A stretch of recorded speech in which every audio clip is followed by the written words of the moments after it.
Alors nous allons revenir dans ce nouvel épisode de la guerre totale de l'administration Trump contre les médias, de cette guerre totale contre la vérité, de cette guerre totale contre la vérification, de cette guerre totale contre la démocratie. On va revenir en décembre dernier. Décembre dernier, la Maison-Blanche publie ce communiqué de presse, c'est officiel, c'est sur le site de la Maison-Blanche, en disant que la Maison-Blanche lance un site, un portail qui s'appelle Media Bias, donc le biais des médias, pour exposer les fake news. Donc on explique que voilà, la Maison-Blanche vient de... On sait qui a écrit ce texte-là, parce que évidemment, on voit qu'on dit que la Maison-Blanche vient de mettre un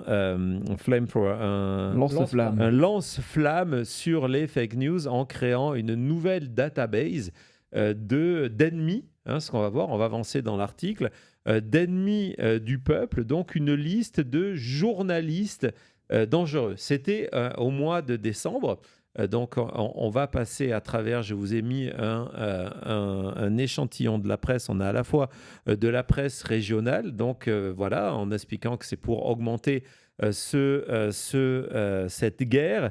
Évidemment, c'est un moment où Donald Trump est dans une controverse. Cette controverse, c'est ces élus démocrates, ces 6 élus démocrates qui ont rappelé aux soldats américains qu'ils avaient le droit de désobéir à un ordre illégal. Ils avaient même le devoir de le faire. Donald Trump avait posté plusieurs messages où il suggérait, en retweetant très souvent, la peine capitale pour ces traites-là. Et donc, les journaux en avaient fait écho. Et donc, par rapport à cette polémique qui était embêtante pour Donald Trump, on a dit non, mais le problème, c'est les médias. Et donc, on va créer ce site. On va regarder dans quelques secondes à quoi ce site ressemble, avec nos listes d'ennemis, avec ce Hall of Shame. On sait que Donald Trump adore ça. Il a fait d'ailleurs un couloir dans la Maison-Blanche avec les présidents et un autopen. Donc là, cette fois-ci, c'est dire, regardez, le Washington Post, MS Now, CBS News, etc., etc. Donc, on va continuer dans les chroniques à ce moment-là. On apprend aussi... Non, mais qu'est-ce que c'est ça? J'avais pas vu ça. On apprend aussi, grâce à Fox News, que la sortie 3 décembre 2025, que la sortie de ce site s'accompagne par une tip line où, de manière anonyme, en tant que citoyen, vous pouvez dénoncer des médias qui attaquent Donald Trump. Vous avez, officiellement, c'est sur le site de la Maison-Blanche, vous avez un formulaire où vous pouvez dénoncer les journalistes que vous considérez sont opposés au régime de Donald Trump. C'est un moment qui est extrêmement important. Donc déjà, c'est l'appel à la dénonciation, où non seulement Donald Trump est en train de dire « Notre administration mène un combat contre nos ennemis », mais regardez, désormais, vous, mes supporters, vous pouvez venir participer à ce combat-là. À la chasse. À la chasse. Une tip line, tip, c'est un terme qui est utilisé lorsque vous avez par exemple une énorme enquête et le FBI recherche un suspect, vous avez un numéro vert où vous pouvez donner une information en disant tiens, cette personne-là, je l'ai rencontrée à tel endroit, et regardez, on appelle ça call to action, le terme n'est pas accidentel, un appel à l'action pour venir défendre l'administration Trump. Venez nous donner. Et donc, vous avez tout un formulaire. Il existe toujours. Vous avez tout un formulaire pour venir dénoncer les médias. C'est un énorme scandale, évidemment, à l'époque. On va voir les réactions. Énorme scandale qui va durer environ 24 heures. Je n'en sais pas plus. Donc, on voit que c'est un sujet qui est classé par les organismes les organismes de défense des journalistes comme étant un problème d'importance 9 sur 10. On est en alerte code maximum parce qu'on est en code red, parce que l'idée, c'est en termes d'un site officiel à l'intérieur, de la Maison-Blanche de dire, regardez, les ennemis du peuple, vos ennemis, ce sont les journalistes et venez les dénoncer. Très bien vu, Beckny, c'est exactement ça. Donc évidemment, réaction outragée et effrayée de la société des journalistes professionnels, en expliquant que évidemment c'est une attaque contre la liberté de la presse, mais au-delà de ça, c'est effrayant parce que c'est aussi une attaque contre des citoyens américains. Les risques, le but de créer cette liste-là, et on va voir pourquoi c'est important, c'est évidemment un appel au harcèlement de masse parce que la manière dont le site, on va le voir dans 2 secondes, donc pareil, Journalistes sans frontières qui condamne ça. On va regarder à quoi ressemble le site avant de continuer, Thomas, parce que le site va mettre en avant non seulement les médias, donc en mettant en avant tous les jours qui est le pire de la semaine. Donc eux, c'était CNN. Ça, c'est aujourd'hui sur le site de la Maison-Blanche. C'est le site officiel de la Maison-Blanche. Imaginez la même chose, quelles que soient vos opinions, si la Maison-Blanche, si l'Élysée faisait ça.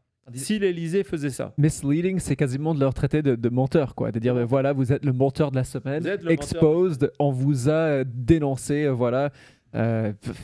Donc, non seulement on met en avant les médias, mais la grosse différence, c'est qu'on va mettre les journalistes directement. Donc, vous voyez, vous avez le Hall of Shame, donc les pires parmi les pires. Vous avez cette liste de médias qui cessent d'augmenter. On va voir qu'il y a TMZ maintenant qui figure dans ça. Pourquoi ? Parce que TMZ a ouvert un bureau à DC. Il y a, parce qu'on est dans la gamification, on a des animations. C'est une séquence animée où on va faire le classement des pires. C'est un jeu vidéo. Comme si c'était un jeu vidéo. On va utiliser des visuels que vous allez pouvoir partager sur les sites en disant voilà. Et le terme de repeat offenders, c'est un terme policier. De dire voilà, c'est les criminels qui font encore une fois, qui répètent un crime. C'est un terme policier, un offender. C'est quelqu'un qui ne respecte pas la loi. Rien est au hasard. C'est pas la première fois des États-Unis. On va faire une petite parenthèse historique, mais vous allez l'aimer parce que elle a une conséquence qui, je crois, va vous plaire. C'est la 2e fois des États-Unis où il y a cette création d'une liste d'ennemis du peuple. La première fois, c'est qui a fait ça ? C'est l'administration Nixon. En 1971, donc retourne dans WH9, s'il te plaît. Après, tu mettras une photo, c'est une bonne idée, excuse-moi. Donc, on va voir que on a daté du 16 août 1971. C'est un document officiel, d'accord ?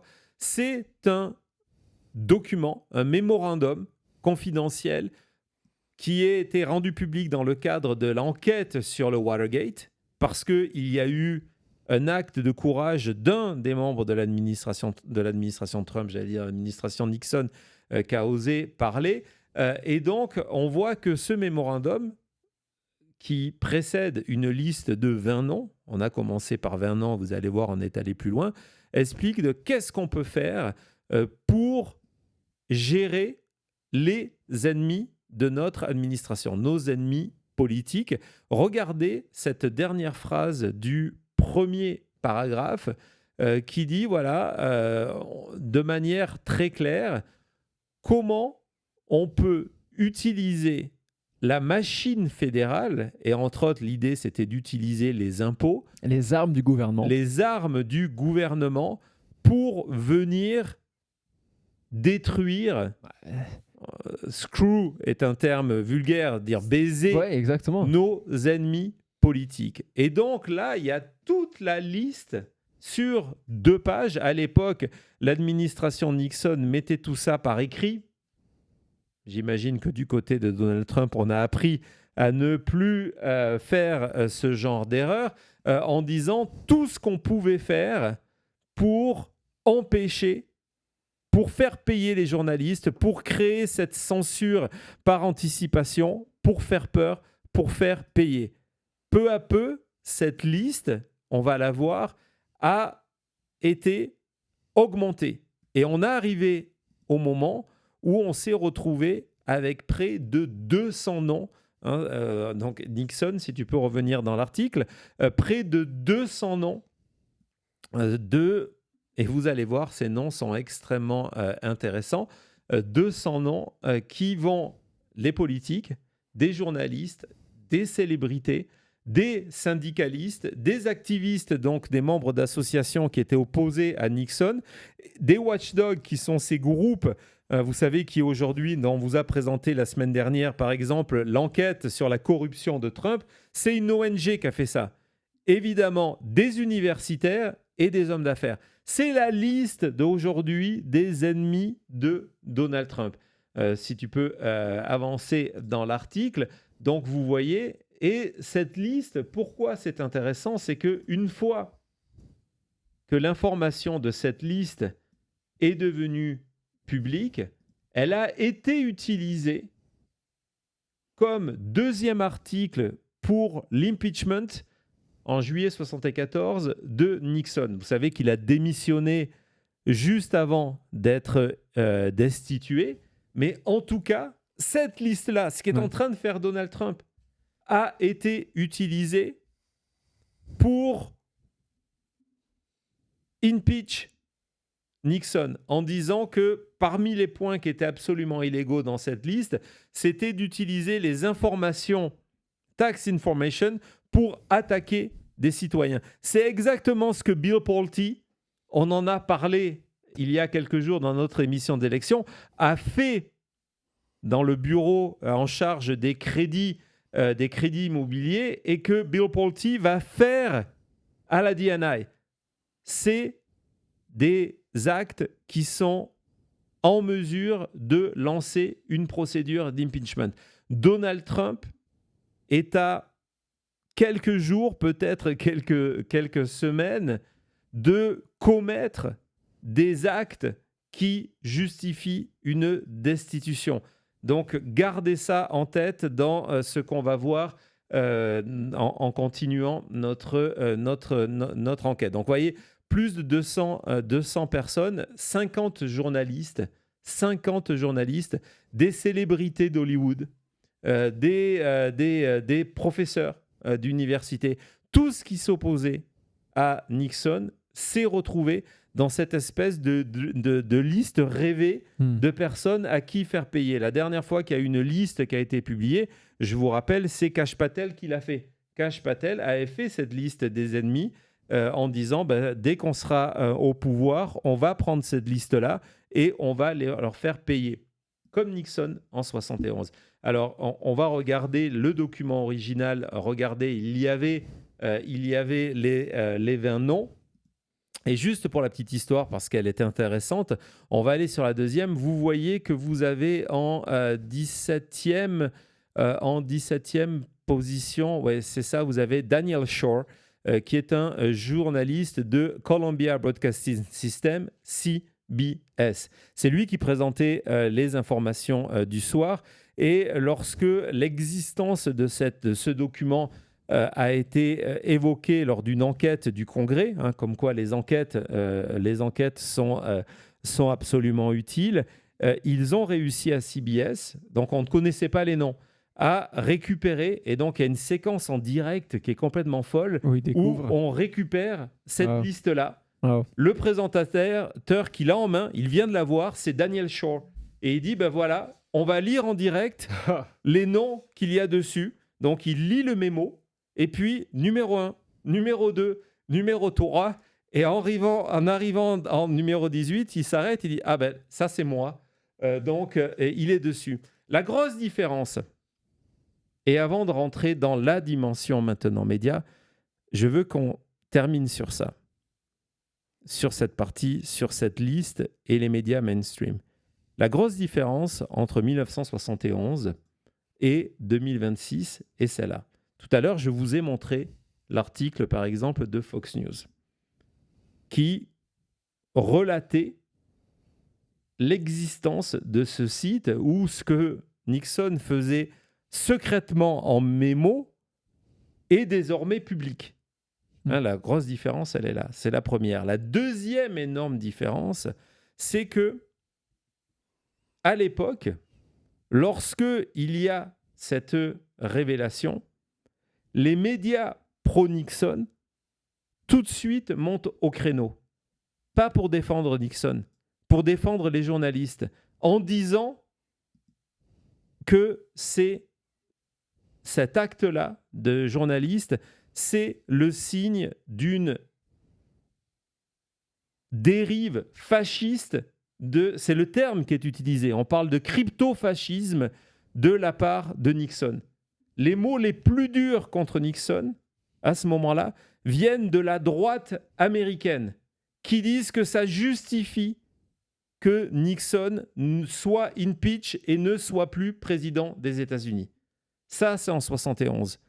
Le problème, en 2025, lorsque, par exemple, Fox News va parler de l'existence de ce site, et ce n'est pas que Fox News, il n'y a personne dans le camp de Trump pour dénoncer ce qui se passe, pour dénoncer la création d'une liste, pour dénoncer la création d'un organisme de dénonciation, d'une possibilité de dénoncer de manière anonyme.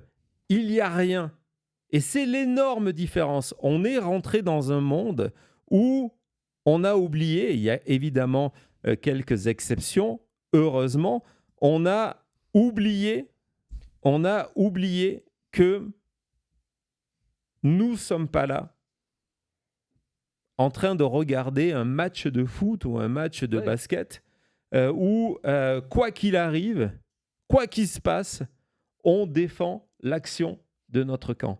Il s'en va non seulement de la vie de personnes qui sont aujourd'hui jetées en pâture aux fans de Donald Trump, mais il s'agit de défendre la démocratie.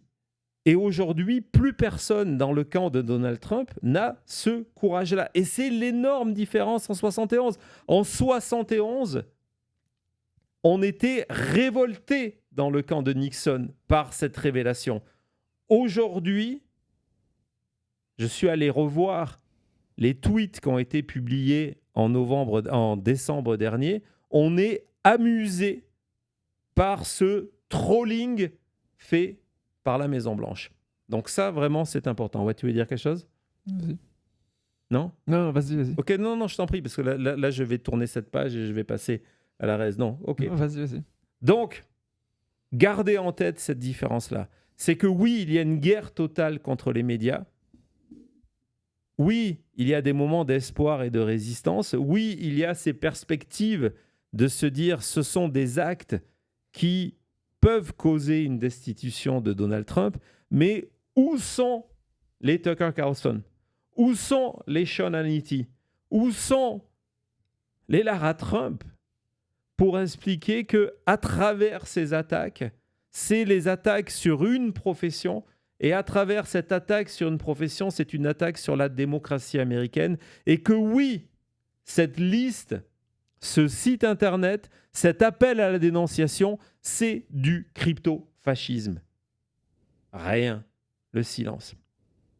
C'est ce qui nous amène au 5 juin. Il y a quelques jours de cela.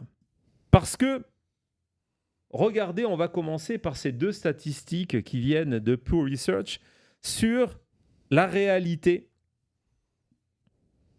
des Américains et de l'information. Aujourd'hui, on va commencer par l'autre.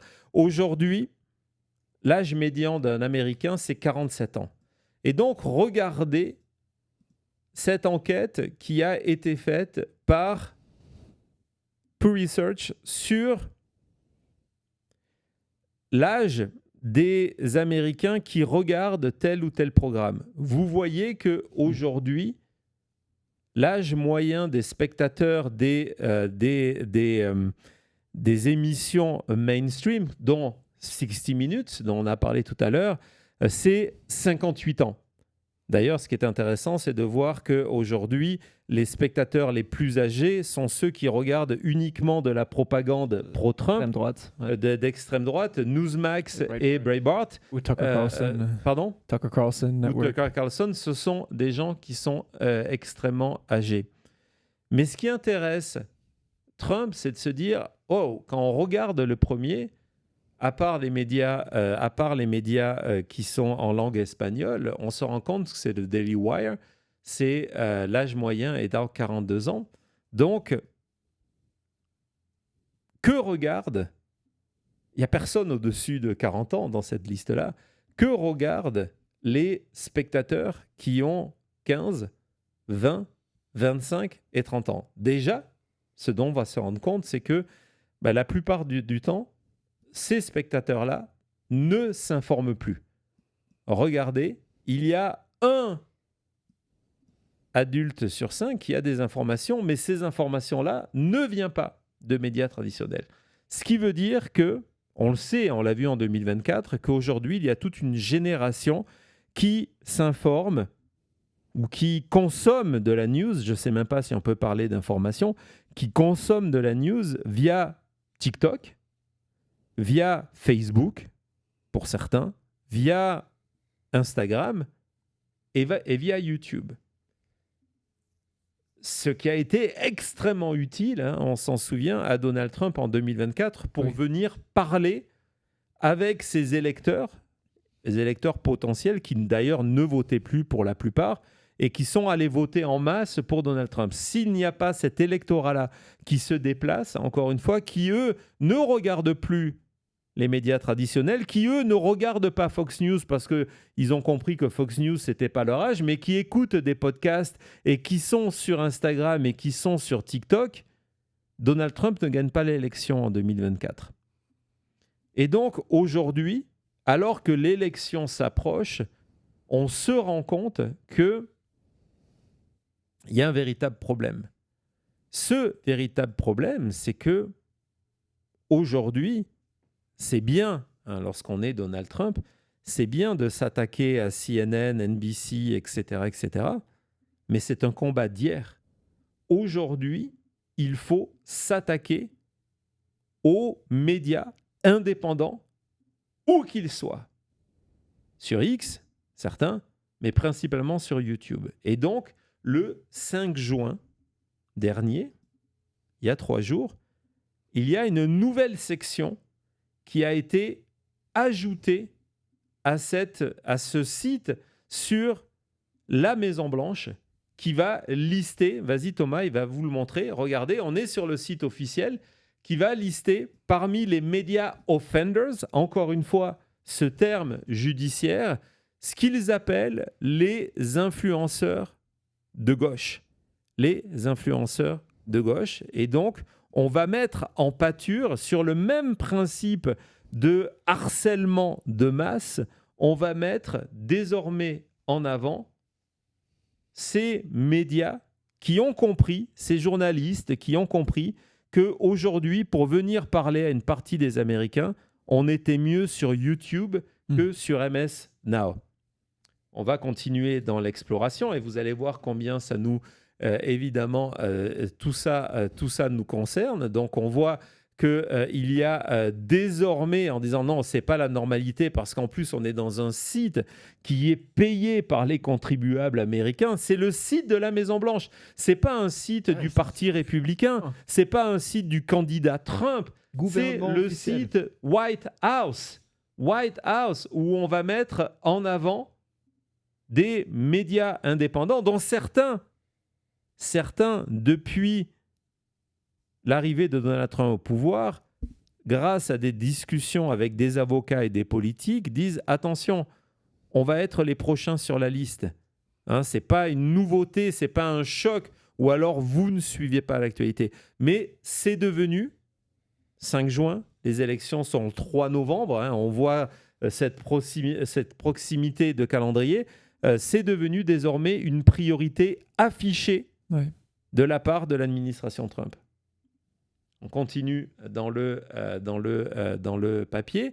pas dans le papier, mais dans ces différentes remarques, qui nous expliquent désormais les médias d'État.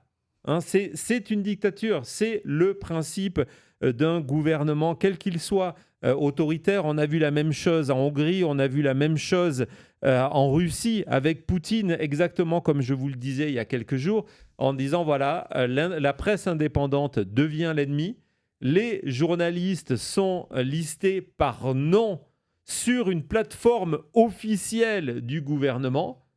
Les femmes reporters sont spécifiquement visées et humiliées en public en disant non, on n'est pas sur un terrain glissant. C'est là le nouveau terrain. Ouais. On est dans cette réalité. Ça se passe aujourd'hui et maintenant. Aujourd'hui et maintenant. Alors, parmi les premiers influenceurs, il y en a eu plus qui ont été visés. Il y en a 2 qui ont été les 2 premiers. Qui est Brian Taylor Cohen, BTC, qui a une des émissions les plus populaires sur YouTube. Et le deuxième, c'est David Parkman. Et Parkman, ce qui est intéressant, c'est qu'il a été le premier, dès l'élection de Donald Trump, de dire « Attention, j'ai des contacts et les contacts, que ce soit des avocats ou des élus, nous disent qu'on est sur la liste. On est les prochains sur la liste. C'est devenu officiel depuis le 5 juin. J'imagine comment Jessica doit être terrorisée à m'écouter à ce moment-là. Mais il faut en parler. C'est extrêmement important. On va regarder ces déclarations. On va lire, on va passer à travers ces déclarations. D'abord de BTC qui dit voilà, c'est un élargissement. On est dans cette nouvelle étape de cette campagne contre toutes les voix qui sont opposés, qui vont contre ce que Donald Trump fait actuellement. Ouais. Non, c'est exactement ça. Et c'est ça, ce sont des choses, quand on parle de David Pakman et de Cohen, encore une fois, on ne parle pas de rebelles violents, tout ça. Hein. On parle de journalistes dans le média moderne. Exactement. On va avoir cette deuxième, là, c'est Pakman, qui dit, et lui, ça fait un moment qu'il est informé là-dessus, il dit, voilà, on est passé, on n'attaque plus les médias traditionnels, désormais, on attaque directement les commentateurs online. Donc, pourquoi c'est important lorsque vous êtes et pourquoi on fait ça ? Déjà, il y a ce harcèlement de masse, extrêmement important. D'un coup, vous êtes en avant. Et la deuxième chose, c'est que la grosse différence entre un média indépendant, et je vous parle ici en connaissance de cause, et le New York Times est en procès depuis 6 mois avec Donald Trump. Les médias indépendants, même ceux qui cartonnent à un autre niveau que Maintenant Média, qui sont sur une autre planète, n'ont pas les moyens d'avoir des avocats en permanence, au quotidien, pour se défendre. Et donc, l'espoir, c'est de se dire, lorsqu'on est Donald Trump, c'est la même stratégie que lorsqu'on fait des procès à CBS, ABC, New York Times, Wall Street Journal et BBC, c'est de se dire, ça va servir d'exemple aux autres pour qu'ils s'autocensurent. Pour se dire, et il y a déjà des chaînes, il y avait une chaîne consacrée aux troubles cognitifs de Donald Trump qui a préféré arrêter en se disant, on n'aura pas les moyens de se défendre. On n'est pas dans cette possibilité-là. Et donc, il y a cette volonté d'autocensure. On va continuer ces 2 extraits et après, on va parler de YouTube à ce moment-là. Donc, deuxième extrait, donc voilà, c'est le rappel de la Cour suprême qui est clair là-dessus. Mais on n'est pas dans un système d'état de droit. Non, on n'est plus dans ça. On n'est plus dans ça. On n'est plus dans respecter ce que la Cour suprême a dit. C'est que oui, on respecte. Vous avez le droit à vos propres opinions. Mais on va vous faire tellement de pression autour, c'est-à-dire sur vous en vous dénonçant et en pression sur votre endroit où vous venez vous exprimer, qui est YouTube, que résultat, on ne va jamais vous mettre la pression comme là, comme vient de le dire la Cour suprême. On va respecter la décision de la Cour suprême, mais on va vous forcer à vous censurer, voire à disparaître. C'est vraiment l'enjeu de ce qui est en train de se passer. Ça n'était jamais un combat judiciaire. Non, ça n'a jamais été. Et donc, c'est un moment qui est extrêmement important parce que oui, les audiences politiques, désormais, quittent les médias traditionnels. Je vous ai montré les âges tout à l'heure, qu'aujourd'hui, les médias traditionnels sont lus et regardés par une catégorie de la population qui est de plus en plus âgée. Et donc, la prochaine bataille, c'est qui contrôle ce nouveau lieu, ce nouveau territoire de narratif. Et donc, l'administration Trump se positionne par rapport à ça, en sachant que la bataille, non seulement pour les midterms de novembre prochain, mais la présidentielle de 2028 va se jouer là. Et la présidence Trump, si je vais aller plus loin et que je me réfère à notre dernière émission sur l'élection, si la présidence Trump veut installer une présidence permanente, elle sait qu'une partie de la résistance et de l'espoir va se jouer sur ces médias-là, parce qu'elle s'y joue actuellement. Rappelez-vous, retournez 1 an et demi en arrière, 504 jours en arrière, après la défaite de Kamala Harris, après l'accession au pouvoir de Donald Trump, lorsque tout le monde, y compris les élus, avait la tête sous l'eau. Tout le monde était KO. Tout le monde, sauf, et là, je nous mets dans ce sac-là, les médias indépendants qui ont continué, qui ont pris la décision. Je me rappelle lorsqu'on vous l'a dit, lorsque nous avons eu cet échange avec vous, qui ont pris la décision de se dire, on a 2 options. Soit on capitule, soit on contribue à sauver la démocratie américaine.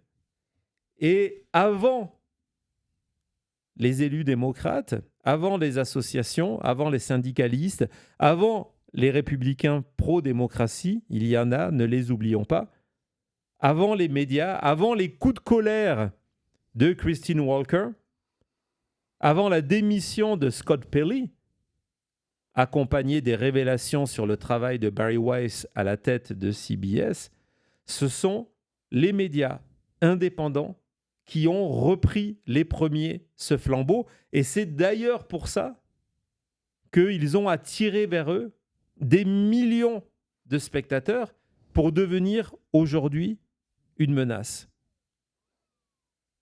Cette volonté de créer cette liste de YouTubeurs, c'est aussi une manière de mettre la pression sur YouTube. Derrière YouTube, c'est Google. Derrière Google, ce sont non seulement des marchés extrêmement importants, mais c'est aussi des procédures en cours sur des questions de respect de la loi et entre autres tout ce qui est respect des règles par rapport au monopole. Des règles dont Donald Trump, lui seul, est en mesure de prendre une décision. Décision favorable pour Google ou décision défavorable? Lorsque vous êtes YouTube et donc Google, vous n'avez même plus besoin, d'attendre que Trump ou quelqu'un de son entourage vienne vous dire, vous savez, ces voix discordantes-là, il va falloir les noyer dans la masse. Il va falloir diminuer leur impact. Il va falloir ralentir le nombre d'abonnés. Il va falloir refaire votre page d'accueil pour que ces live streams, dont le nôtre, ne soient plus mis en avant. Vous n'avez même pas besoin de ça. Vous regardez et vous comprenez. C'est d'ailleurs dans cet esprit-là qu'un des premiers gestes que YouTube, qui était d'ailleurs attaqué par Donald Trump, qui réclamait des millions de dollars parce que, suite au 6 janvier, YouTube avait fermé le compte de Donald Trump, c'est dans cet esprit que Google a fait un arrangement à l'amiable avec Donald Trump. C'est dans cet esprit que Google a dit tous les comptes ultra-complotistes, dont certains, on le sait, financés par des puissances étrangères, je parle ici de la Russie, on va les remettre à l'antenne. C'est ce qui est en train de se passer depuis des mois, où ces comptes qui étaient interdits parce qu'ils mettaient en avant de la propagande, voire des informations sur le vaccin, par exemple, dangereuses pour la population, désormais ont leur place sur YouTube. C'est une manière de Google de faire un clin d'œil à Donald Trump et de dire « Regardez, vous pouvez compter sur nous ». Alors aujourd'hui, il n'y a pas de preuve que Google, donc YouTube, va faire le ménage et le jeu de Donald Trump sur ces chaînes qui s'opposent factuellement à Donald Trump. Mais Donald Trump vient de leur montrer avec ce site, encore une fois, disponible sur la Maison-Blanche, et c'est extrêmement important. Du côté de Donald Trump, on n'a pas créé un site à part. C'est sur l'adresse wh.gov. wh.gov. Donc, Donald Trump vient de donner le signal à Google qu'il y avait un problème et qu'il fallait s'occuper de ce problème. Donc, il n'y a pas de preuve, mais il n'y a pas de certitude. Il n'y a pas de certitude que demain, en utilisant son algorithme, en utilisant ces conditions générales qui permet à YouTube de fermer une chaîne du jour au lendemain, sans justifier son acte, sans prévenir son créateur, que demain, YouTube fera le jeu de Donald Trump. Il n'y a pas de garantie. Et c'est pour ça d'ailleurs que David Pakman a été le premier à le faire, et c'est pour ça que BTC fait la même chose, et c'est pour ça que tous ces sites qui proposent un traitement indépendant de l'information sont en train de le faire. C'est pour ça qu'il faut rompre de la dépendance à YouTube, Google. Et c'est pour ça que émission après émission, on vous dit venez nous rejoindre sur maintenantmedia.com. Vous avez des possibilités de nous soutenir, mais au-delà de ça, on a gardé une option qui vous permet de vous y inscrire gratuitement, où on vous offre non seulement du contenu, mais la grosse différence entre YouTube et maintenantmedia.com, c'est que en retour, on dispose de votre adresse électronique. Ça veut dire que le jour, si ce jour arrive où YouTube décide de nous rendre invisibles, on pourra communiquer avec vous. Donc voilà, aujourd'hui, plus que jamais, je vous demande, chers amis, je vous demande le chat, je vous demande la communauté, je vous demande aux 1000 et quelques personnes qui ont mis le pouce, je demande aux 49 300 abonnés qui sont abonnés à notre chaîne de venir vous inscrire à maintenantmedia.com. Cody va remettre le lien dans le chat parce que nous sommes face à une guerre totale contre les médias et nous sommes un média indépendant, d'opposition, pro-démocratie, installé aux États-Unis. Si ce combat est votre combat, venez nous soutenir. C'était La Chute.